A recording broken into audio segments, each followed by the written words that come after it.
Dreamforge Studios, in association with 3AM Productions, presents The Last Genesis. Chapter 6. Cythra, the Silent Heart. The moment Maya stepped through the portal, the world dissolved.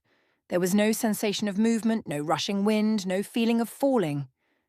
One instant she was in her cramped, dark apartment, the sound of splintering wood at her back.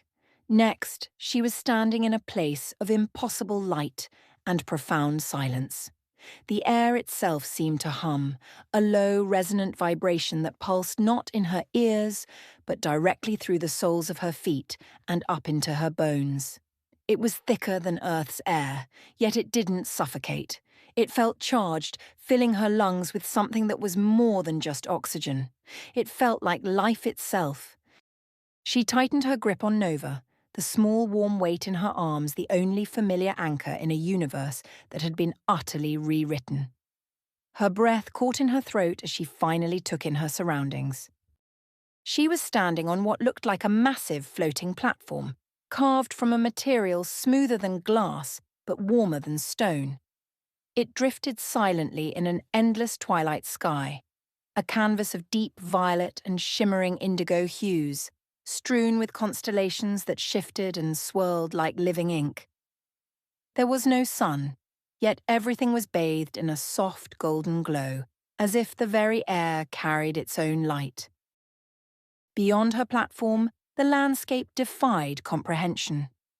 Glowing rivers of liquid light flowed between canyons of floating islands, each island home to crystalline structures that grew and changed before her eyes, spiraling toward the twilight sky like silent, patient trees. Graceful, silent ships, unlike anything humans had ever built, glided between the structures, their movements as fluid and deliberate as fish in a deep ocean. And the beings. They moved across the platform and along distant glowing bridges, their forms tall, graceful, and luminous. Some floated effortlessly, their long, delicate robes trailing behind them like liquid silk. Others walked, their feet seeming to barely touch the ground. Their skin shimmered with the same opalescent quality as the alien who had saved her, their eyes reflecting the star-dusted sky. They were beautiful, ethereal, and utterly alien. As they passed, their eyes flickered toward her. There was no malice in their gaze, but there was a detached, unnerving curiosity.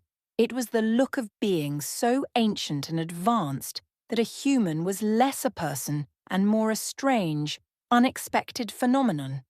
A rock that had suddenly appeared in the middle of a perfectly calm stream. "This is insane," Maya murmured, her voice a small, rough sound in the immense silence. "I'm actually on another planet." Nova chirped excitedly in her arms, its tiny hands reaching out toward the landscape like a child seeing the ocean for the first time. Its excitement was a stark contrast to the cold wave of terror and isolation washing over Maya. She was a stranger here, a primitive creature in a world of gods. The tall being who had brought her here, her rescuer, her captor, approached. Up close, its features were both alien and strangely familiar, its skin shifting between pearlescent blues and deep indigo, its eyes reflecting entire galaxies. "Welcome to Cythra," the voice said inside her mind, as calm and layered as before. "The Silent Heart." Maya swallowed hard, trying to find her own voice.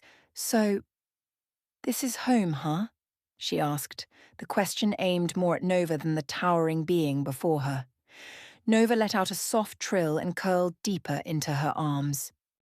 The alien's gaze shifted, its expression unreadable. "It is home for many. Now it is a sanctuary for you." The being, who she would later come to know as Lyran, gestured with a long, elegant hand. "You will be safe here. For now." The words settled into her like gravity finally finding her after years of floating. For now, the implication was clear. Safety was not a permanent state of being. Lyran led her across the vast platform toward one of the crystalline spires. The entrance was a shimmering, liquid-like curtain that parted at their approach and solidified behind them. Inside, the air was warmer, the low hum softer. The corridor twisted in ways that defied Euclidean geometry, yet Lyron moved with an unhurried grace. He stopped before a section of the wall that looked no different from the rest. It dissolved at his approach, revealing a simple circular room. The chamber was sparse, containing only a low, curved platform that looked like it might be a bed and a small pool of glowing, swirling water in the centre. The far wall was a transparent curve, looking out onto the breathtaking, terrifying expanse of Cythra. "Rest," Lyron's voice echoed in her mind. "The child is weak from the journey, and you have much to process." The shimmering doorway reappeared, sealing her inside. She was alone, utterly, completely alone, save for the tiny, sleeping creature in her arms. She walked to the transparent wall and looked out at the impossible alien city. She had escaped the men in suits. She had saved Nova, but in doing so, she had been marooned light years from everything she had ever known. She sank onto the strange, soft bed, her body trembling with a mixture of exhaustion, fear, and a sliver of awe she couldn't suppress. She looked down at Nova, who was purring softly in its sleep, oblivious to her turmoil. "Okay, little dude," she whispered, her voice cracking. "What have we gotten ourselves into?" Thank you for listening to my story, The Last Genesis. The story continues. Please like and subscribe to be notified when new episodes are available.